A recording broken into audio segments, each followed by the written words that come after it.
Do you know how hot air balloons gracefully float through the sky, and mostly how pilots manage to steer them in the right direction? It all starts with the science of hot air. The balloon, called the envelope, is filled with heated air using a burner.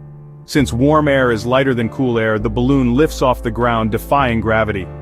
Pilots control altitude by adjusting the flame. More heat makes the balloon rise, while letting the air cool causes it to descend. But how do pilots navigate? Unlike airplanes, balloons don't have engines or steering wheels, they rely on wind currents. Before takeoff, navigators study wind patterns. Different layers of air move in different directions, so by changing altitude, pilots can catch the right breeze to help steer their journey. Experienced balloonists use small puffs of smoke or streamers to check the wind while in the air, and they communicate with ground crews for landing coordination. With skill and a little help from nature, pilots guide balloons to their destinations. That's the magic of hot air ballooning.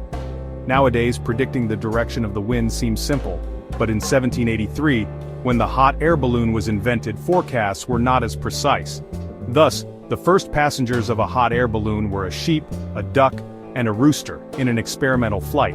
In 1999, more than 200 years later, Bertrand Piccard and Brian Jones flew around the Earth in a hot air balloon, departing from Switzerland and landing in Egypt after 19 days, 21 hours, and 55 minutes of continuous flight. Keep flying. Now you know.